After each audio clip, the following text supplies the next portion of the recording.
उप मुख्यमंत्री सुरेंद्र चौधरी ने जिला कठुआ का आज दौरा किया और बाढ़ की चपेट में आए जम्मू पठानकोट नेशनल हाईवे पर कठुआ से सटे सहारखंड पर बने पुल का निरीक्षण किया। निरीक्षण के दौरान उन्होंने नेशनल हाईवे अथॉरिटी के अधिकारियों को भी खूब खरी खोटी सुनाई।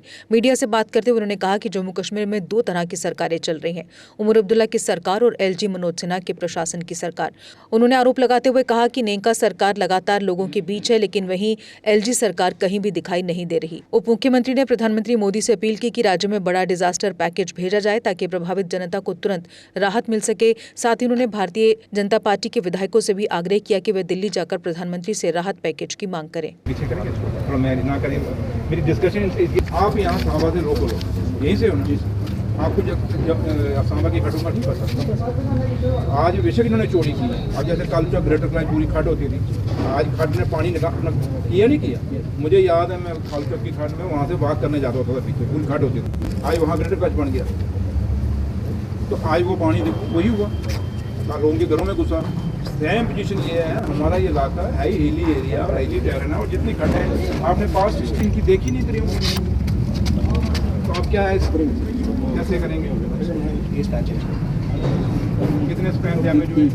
एक ये हुआ, 1 2 3, वो ठीक है, लेकिन ये भी तो डैमेज होगा।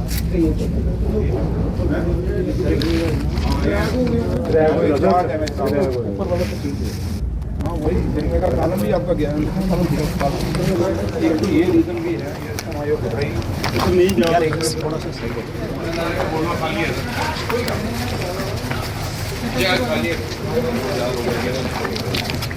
एक रीज़न यदि आपका पता है क्या होता है आपके साइड, एक रीज़न होता है जब आप ये बनाते हो ना बेड की जगह छोड़ देते हैं, आगे ग्रेटिंग नहीं करते, स्टेप बाय स्टेप थोड़ी ग्रेटिंग ताकि पानी दूर गिरे, वो चीज़ नहीं होता। उसके कारण क्या होता है, ये हमारी जो है मड चलता है, जब पानी चलता है मड चलता है, ये पत्थर शत्तर इसमें चलता है, वो आसपास का पानी गिरता रहता है, खड्डा बन जाता है, जब पीछे से प्रेशर आता है तो ये निकल जाता है।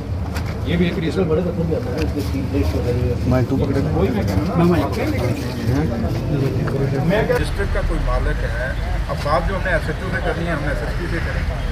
आपने यहाँ DC से बात करनी चाहिए थी, किसी को चिट्ठी अगर आपने ठीक है आपने छोड़िए, आप क्या हुआ तो ये तो फिर DIPCOM के खिलाफ, अगर आपने DIPCOM ने या तो DIPCOM के खिलाफ इंक्वायरी होनी चाहिए, या अगर आपने DIPCOM को इन्फॉर्म किया था तो DIPCOM ने क्यों नहीं एक्शन लिया? ये पानी क्यों नहीं खोला इधर? अब देखिए कितना नुकसान हो गया है, ये अभी कम बना था 10 में बना और हाईकोर्ट गिर गया, बात तो वही आ गई। ठीक है, आप ही यहीं के लोग वो जो 76-77 में बना नहीं, लेकिन गलती तो आपकी वो है कि वो आपने पुल का पानी का डाइवर्ट कराना चाहिए था, वो पानी निकलना चाहिए था। ये तो बहुत बड़ा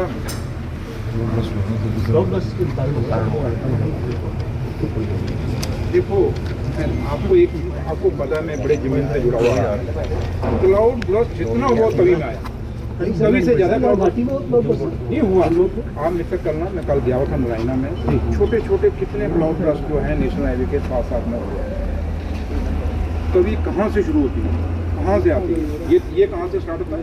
ये नाला, इसका क्या नाम है? सारखट है सर, ये सारखट है, सारखट है। ये सारखट कहाँ से शुरू होती है? कुमरी से। और तभी इसका कैचमेंट एरिया कितना है तभी का? सर इसमें ये मैं ये नहीं कहता आप लोगों, बट मैं कहता हूँ कि आपको जम्मू कश्मीर जो आपके स्ट्रक्चर में जाते हैं उनको जम्मू कश्मीर की खड़ों का आइडिया नहीं है, क्या वो जम्मू कश्मीर की खड़ों का आप लोगों से डिस्कस नहीं कर रहे, वो वहाँ से दिल्ली में बैठ कर आपने जिला कठुआ का दौरा किया हुआ है और किस तरीके से आप खड़े हो जाओ, पहले खड़े हो जाओ, मेरे मुंह च दोगे, कोई कुल्फी दियो, कोई टाफी दियो, कोई आइसक्रीम दियो, क्या देंगे? पीछे रखो, पीछे रखो, खुले ना मेरे नाल क्या है, किचन जंगा बड़े दूर है, मैं पढ़ रहा सर क्या देखते हैं अभी पुल भी सांबा भी आप गए, कठुआ भी पहुंचे, क्या कुछ निकल कर सामने आया? देखिए परसों से हम टूर पे हैं, जब से ये जम्मू कश्मीर की बदकिस्मती है कि एक आपदा हम पे आ पड़ी है और ख़ासकर जम्मू सूबे के अंदर एक बहुत बड़ा नुकसान हुआ है। और आज हमारे लोगों में चाहे गांव देखें चाहे शहर देखें, हर जगह नुकसान हुआ है। और ये नुकसान इतना भारी है, अगर गाँव में देखें तो लोगों की फसलें ख़त्म हो गई, लोगों के माल मवेशी ख़त्म हो गए, लोगों के घर ख़त्म हो गए। बड़ी मुश्किल से तिनका तिनका जोड़ के इन गाँवों में लोगों ने अपने मकान बनाए थे। अगर शहर में देखें, जो डाउनटाउन एरिया है आपका, उन इलाकों के अंदर वो गरीब लोग जिन्होंने 2-2 मरले के अंदर अपना मकान बनाया था, आज उनका मकान तबाह हो गया। आज गाँव और शहरों की हालत ये है कि लोगों को पीने का पानी नहीं, खाने को रोटी नहीं, पहनने को कपड़ा नहीं, और ना दवाई खा सकते हैं क्योंकि पैसा ही उनके पास नहीं बचा।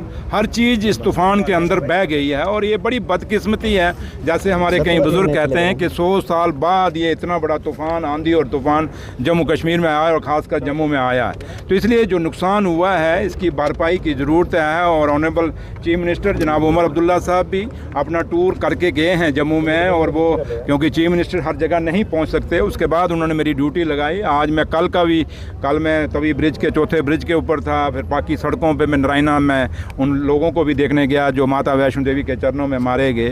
तो इसलिए ये जो हालात हैं आज जम्मू कश्मीर में, बहुत बड़ा नुकसान हुआ है। अगर मैं पीडब्ल्यूडी की खाली डिपार्टमेंट की ही बात करूं तो आज हमारे बहुत सारे पीएमजेएस की सड़कें हमारी ख़त्म हो गई हैं, हमारी पीडब्ल्यूडी की रोडें ख़त्म हो गई हैं, हमारे ब्रिजेस ख़त्म हो गए, हमारे कलवर्ट, हमारे काजवेज ख़त्म हो गए। अगर मैं एज ए इंडस्ट्री मिनिस्टर बात करूं तो हमारी काफ़ी सारी इंडस्ट्रियों में जो इंडस्ट्री स्टेट्स हैं उनमें पानी घुस गया है, काफ़ी नुकसान हुआ है। इसलिए कोई आदमी इस तूफ़ान से बचा नहीं, चाहे वो किसान है, चाहे वो मजदूर है, चाहे वो शहर का है, चाहे गाँव का है, हर आदमी को नुकसान हुआ है। और फसलें, हमारी खड़ी फसलें ख़त्म हो गई हैं। वो गरीब जो फसलों के ऊपर 6 महीने अपने निकालता था वो फसल ही खत्म हो गई है। सर, लोगों का इतना नुकसान हुआ, इसके लिए जिम्मेदार कौन है? एलजी प्रशासन है, उमर अब्दुल्ला सरकार है, कौन है इसके लिए? तो लिहाजा ये जो बारिश हुई, जो सब कुछ हुआ, नुकसान हुआ, तो इसलिए आज मैं जम्मू अपनी हिंदुस्तान की सरकार और हिंदुस्तान के होम मिनिस्टर साहब से और हिंदुस्तान के प्राइम मिनिस्टर साहब से ये रिक्वेस्ट करूँगा कि 2014 में कश्मीर में जब फ्लड आया था उस समय भी हिंदुस्तान के अंदर मोदी सरकार थी और जम्मू कश्मीर के अंदर पीडीपी और बीजेपी की सरकार थी। उस समय दिल्ली की सरकार ने 80,000 करोड़ रुपए का पैकेज पीडीपी और बीजेपी के लोगों को दिया था, सरकार को दिया था। वो जो कश्मीर में उसमें तूफान आया था, जो सैलाब आया था, अब वो जो पैसा था जो दिल्ली की सरकार ने दिया, उस समय की सरकार ने कहाँ बांटा, कहाँ नहीं बांटा, वो लोगों को पैसा मिला नहीं। आज भी आप कश्मीर में जाएं तो पैसा नहीं मिला। लेकिन जहाँ तक उमर अब्दुल्ला सरकार का है, हम मोदी साहब से यही अपील करेंगे कि उस समय कश्मीर में जब सैलाब आया था तो आपने 80,000 करोड़ का आपने वहाँ पैसा दिया था, और आज हम उम्मीद करते हैं कि जम्मू में उससे भी ज़्यादा नुकसान हुआ है, क्योंकि जम्मू पहाड़ी नाले आते हैं, वहाँ जेलम है, पहाड़ी नाला नहीं, यहाँ पहाड़ी नाले आते हैं और पहाड़ी नाले के आगे जो चीज़ आई वो सारी चीज़ें बह के चली गई हैं। इसलिए यहाँ 80,000 करोड़ से भी ज़्यादा बड़े पैकेज की ज़रूरत है, और वो पैकेज इस तरीके का हो कि वो लोगों के सीधा यहाँ से मुआवजे बने और सीधा उनके खाते में आए, ताकि उसमें कोई चोर बाजारी ना हो सके। और इसलिए आज मैं प्राइम मिनिस्टर साहब से, आप लोगों के चैनल के माध्यम से अपील करता हूँ कि क्योंकि जम्मू कश्मीर को हमेशा आज़ादी के बाद आज तक दिल्ली की सरकारों ने ही मदद की है, पैसा दिया है, फंडिंग किया है, तब जाके जम्मू कश्मीर इतना यहाँ के खड़ा हुआ था।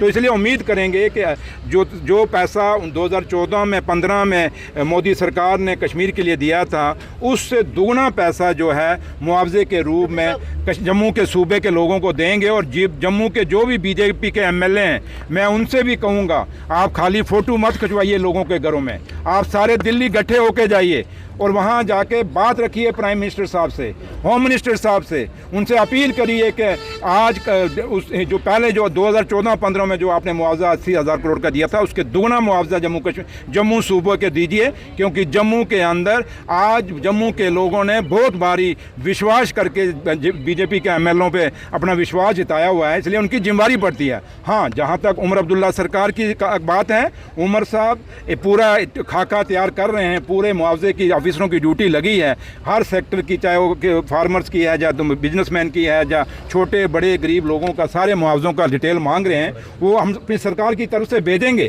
लेकिन बीजेपी के जो एमएलए हैं उनकी बहुत बड़ी जिम्मेवारी है, एलओपी साहब की बहुत बड़ी जिम्मेवारी है। जैसे पंजाब के चीफ मिनिस्टर ने अपनी सैलरी है वो डोनेट कर दी हुई है, क्या नेशनल कॉन्फ्रेंस के जो एमएलए जो मिनिस्टर हैं वो अपनी सैलरी 1 महीने की डोनेट कर पाएंगे? पूछेंगे, मैं जवाब दूंगा ना। सर पंजाब के चीफ मिनिस्टर ने जो अपनी सैलरी है 1 महीने की डोनेट की है उनके मंत्रियों ने, क्या नेशनल, आपने बीजेपी के ऊपर सवाल उठाया, क्या नेशनल कॉन्फ्रेंस के विधायक मंत्री या चीफ मिनिस्टर अपनी 1 महीने की सैलरी जो बाढ़ प्रभावित लोगों को देंगे? जम्मू में जो कहना नहीं चाहिए, यही बदकिस्मती है जम्मू के पत्रकारिता की। क्या तनख्वाह देने से जम्मू के मुआवजे पूरे हो जाएंगे? मैं कल कहूँगा सबको दे दो। बात ये है क्या एक एमएलए की सैलरी देने से क्या ये जितना बड़ा नुकसान हुआ है, ये एक ब्रिज नहीं बन सकता भैया? सवाल वो खड़ा करिए जिसका कोई मकसद निकले। अरे सुनिए भैया, अगर आप बात वो पूछिए जिस बात का कोई तुक हो। बेतुके सवाल पूछोगे, मेरे पास जवाब ही कुछ नहीं हो, फिर मैं मुकर ही जाऊंगा। बात यहाँ है, यहाँ बात सैलरी किसी काटने की या मुलाजमों की सैलरी या एमएलए की सैलरी या काटने की जरूरत नहीं है। यहाँ एक बहुत बड़े पैकेज की जरूरत है। जहाँ तक आप बात करते हैं सरकार की, उमर अब्दुल्ला सरकार ने, उमर साहब ने परसों आके हर डीसी को 10-10 करोड़ रुपया दे दिया है कि जो इमरजेंसी बेस पे आप लोगों को मदद करिए। जो लोगों के घर में मलबे पड़े हुए हैं, जो लोगों को दवाई के लिए, रोटी के लिए पैसे चाहिए, इलाज के लिए पैसे चाहिए, उनको मदद करिए। उसके लिए 10-10 करोड़ रुपया दे दिया है। और उमर साहब ने जो लोग माता वैष्णो देवी के चरणों में मारे गए, उनको 6-6 रुपया 6 लाख रुपया उन्होंने अपने फंड में से दिया है। 6 लाख किसी की जान की कोई कीमत नहीं है। जो मर गया बेचारा, उसको 6 लाख दे के क्या करोगे? उस परिवार को क्या करोगे? यहाँ करोड़ों रुपए भी कीमत नहीं, अरबों रुपए भी जान की कीमत नहीं। लेकिन फिर भी उमर अब्दुल्ला सरकार का जितना फर्ज बन रहा है हम निभा रहे हैं। अगर डिप्टी चीफ मिनिस्टर यहाँ पे आया है, मैं फोटो खिंचाने नहीं आया मेरे भाई, मैं एक्शन लेने आया हूँ। और मैं आपके सामने डिटेल में नीचे क्यों उतरा हूँ, मैं नीचे जाके देखना चाहता हूँ जमीन में फॉल्ट कहाँ पे हुआ। जैसे जो सवाल आप कर रहे हो कि फॉल्ट कहाँ पे है,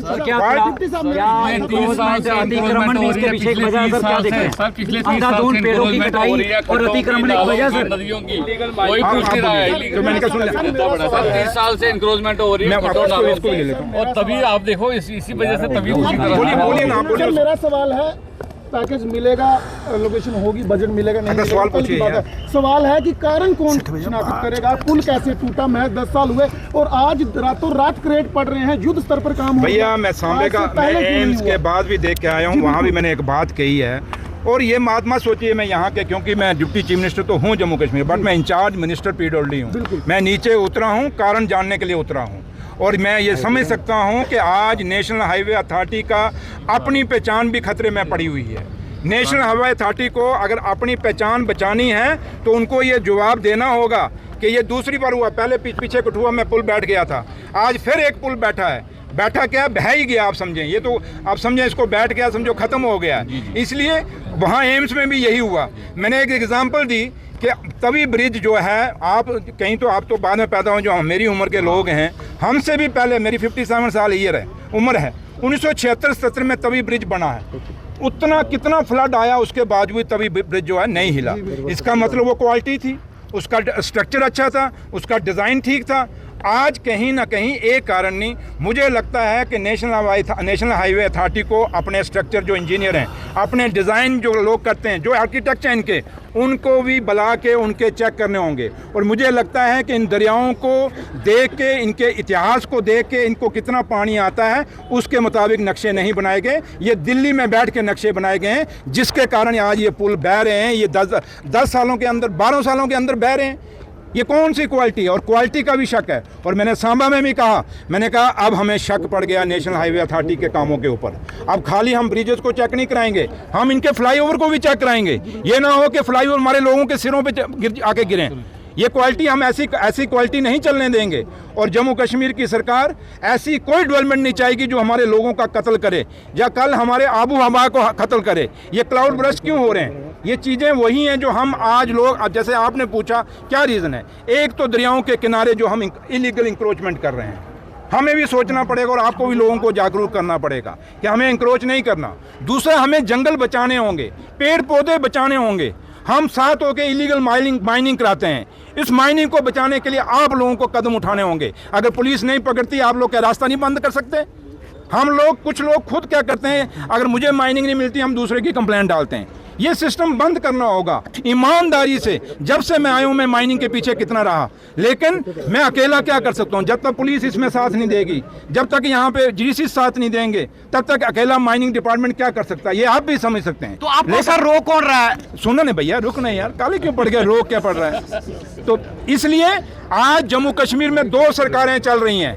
एक है एलजी सरकार, एक है उमर अब्दुल्ला सरकार। उमर अब्दुल्ला सरकार को लोगों ने चुन के भेजा है। उमर अब्दुल्ला सरकार अपना फर्ज निभा रही है और डिप्टी चीफ मिनिस्टर आपके बीच में खड़ा और आपके सवालों का जवाब दे रहा है।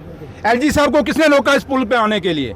एलजी साहब को किसने रोका पिछले पुल पे जाने के लिए? एलजी साहब को किसने रोका? पूरा जम्मू खत्म हो गया, पूरा जम्मू बह गया, पूरा जम्मू के मकानों के मकान खत्म हो गए। आज जम्मू ट्रैफिक नहीं है, लोग घरों से नहीं निकल रहे, परेशान है। तो एलजी साहब क्यों नहीं जाते? और एलजी साहब, जब ये पूरा हादसा हो रहा था, एलजी साहब पता नहीं यूपी में बैठे थे कि बिहार में बैठे थे। एलजी साहब को जवाब देना होगा। जब 22 शरण हुआ, पहलगाम हुआ, उसमें 82 दिन के बाद उन्होंने माफी मांगी। उसके बाद तब भी हमने सबक नहीं लिया। फिर माता मचेल का यात्रा जो हुई पाडर में, वहां लोग मारे गए। जब हाई अलर्ट था, वो यात्रा रोकी क्यों नहीं गई भैया? यात्रा रोकनी चाहिए थी, नहीं रोकी गई, वो लोगों को मारा गया। कल आपके सामने, कल आपके सामने माता वैष्णो देवी पे लोग मारे गए। 35 लोग हमारे जो मेहमान थे, यात्री आए, वो तो मारे गए। कैसे मारे गए? चलो मचेल माता का तो श्राइन बोर्ड नहीं था, यहाँ तो श्राइन बोर्ड था। आप लोगों में से भी सबको पता, जो मैं भी बचपन में जब जाता था माता पे, जब दरबार में लोग ज्यादा होते थे, अदकौरी में ज्यादा होते थे, कटरा में यात्रा रोकी जाती थी। यात्रा क्यों नहीं रोकी गई? यात्रा की मूवमेंट क्यों नहीं बंद की गई? अगर लोग वापस ही आ रहे थे, उनको वहां दरबार में क्यों नहीं रोका गया? ये सवाल खड़े किस पे होते हैं? श्राइन बोर्ड का चेयरमैन कौन है? एलजी साहब, मनोज सिन्हा साहब। ये जम्मू कश्मीर की सरकार के अंडर तो नहीं है ना श्राइन बोर्ड? अगर श्राइन बोर्ड एलजी साहब आपके अंडर है, आपने क्यों नहीं रोकी? अगर आप यूपी बिहार में बैठे थे तो आपने आके कम से कम अपने चीफ एग्जीक्यूटिव को फोन कर देना था, जो माता श्राइन बोर्ड का है, उससे रुकवाएं, क्यों नहीं रोकेगी? एक बहुत बड़ा सवाल है। इसके अंदर ऑनरेबल प्राइम मिनिस्टर साहब और होम मिनिस्टर साहब को इंटरफेयर करना पड़ेगा। ये थोड़ा कि 22 शरण हो जाएगा, एलजी साहब माफ़ी मांग लेंगे, आपका माता मचेल की यात्रा होगी तो माफ़ी मांग लेंगे, यहाँ पे वैष्णो देवी हो जाएगी तो अफसोस करके माफ़ी मांग लें। एलजी साहब कितनी माफ़ियाँ मांगोगे? जम्मू कश्मीर को एक ही सरकार चाहिए, यहाँ 2 सरकारें नहीं चाहिए। यहाँ वही सरकार चाहिए जो लोगों ने चुन के भेजी है, और वो उमर अब्दुल्ला सरकार है। और तब हमारी अकाउंटेबिलिटी फिक्स होती है। इसलिए मैं आप लोगों से अपील करूंगा कि हमें वो सवाल पूछने चाहिए जिससे लोगों का बेहतरी हो। हमें टीका टाकी नहीं, मैं जो एक राहत कब तक मिलेगी? मैं वही कह रहा हूँ, मैं टीका टाकी करेंगे तो मैं भी कर सकता हूँ, लेकिन मैं हर वो बात कह रहा हूँ जिससे मेरे लोगों को फायदा होगा। और बायता तब ही होगा कि जब अब जहाँ तक फिलहाल हमारा सरकार का पहला काम था रेस्क्यू करना, रेस्क्यू हमने किया। और मैं इसके लिए आप मीडिया के लोगों को बड़ा धन्यवाद करता हूं। लोग कहते हैं एडमिनिस्ट्रेशन ने निकाले, नहीं, ये मीडिया के लोगों ने लोगों को चिन्हित किया, फिर उसके बाद एडमिनिस्ट्रेशन पहुंची है, और उसके बाद जाके इन्होंने अपने फोटो खिंचवाए हैं। मैं नहीं कहता सारे अफसर ऐसे हैं, कुछ अच्छे अफसर भी हैं जिनकी हम तारीफ करते हैं, जिन्होंने इसमें काम किया है। इसलिए आपका भी बहुत बड़ा रोल है इस रेस्क्यू ऑपरेशन में। पहले था हमारा रेस्क्यू करना था, रेस्क्यू किया, अब रिहेबिलिटेशन की बात है। उसके लिए मैंने कहा 10 करोड़ रुपया सीएम साहब ने दिया सारे डीसीज को, वो करेंगे। अब रही मुआवजे और पैकेज की बात, क्योंकि आपको पता है जम्मू कश्मीर यूटी है, ये स्टेट नहीं है। यूटी के रिसोर्सेज अपने हैं, स्टेट के अपने हैं, तभी तो हम बार बार स्टेट मांगते हैं। तो इसलिए अब दिल्ली की सरकार, ऑनरेबल प्राइम मिनिस्टर साहब और होम मिनिस्टर साहब की बहुत बड़ी जिम्मेदारी है, इसको नेशनल डिजास्टर का दर्जा देना चाहिए, और एक बहुत बड़ा पैकेज जो है वो जम्मू को देना चाहिए, जिससे जम्मू दोबारा अपने पैरों पर खड़ा हो सके और इन लोगों का भला हो सके। वो गरीब जो दिहाड़ी लगा के अपने मकान बनाए और अपनी रोजी रोटी चला रहा है। Thank you. अगर आप अपने सपनों का आशियाना बना रहे हैं तो एराकॉट कंस्ट्रक्शंस है आपकी पहली पसंद, क्योंकि यहाँ सिर्फ टाइल्स, सैनिटरी और हार्डवेयर प्रोडक्ट्स की विशाल रेंज नहीं मिलती, बल्कि साथ में मिलते हैं ढेरों फ्री गिफ्ट्स, और वो भी हर शॉपिंग पर। एराकॉट कंस्ट्रक्शंस में ट्रेंडिंग और लेटेस्ट डिजाइनों की बड़ी रेंज है। एराकॉट कंस्ट्रक्शंस फिर ला रहा है अपने कस्टमर्स के लिए साल का सबसे बड़ा मौका। शॉपिंग करो और बन जाओ लकी विनर, क्योंकि इस बार इनाम सिर्फ ऑफर नहीं, एक जश्न है। और यही नहीं, इस बार आपको बिल्कुल नई Alto car, scooties, 10 smart mobile phone सहित अन्य शानदार इनाम जीतने का मौका भी मिल रहा है। तो देर किस बात की, आज ही आए एराकॉट कंस्ट्रक्शंस, जहां घर का सपना भी पूरा होता है और शॉपिंग बनती है फायदेमंद।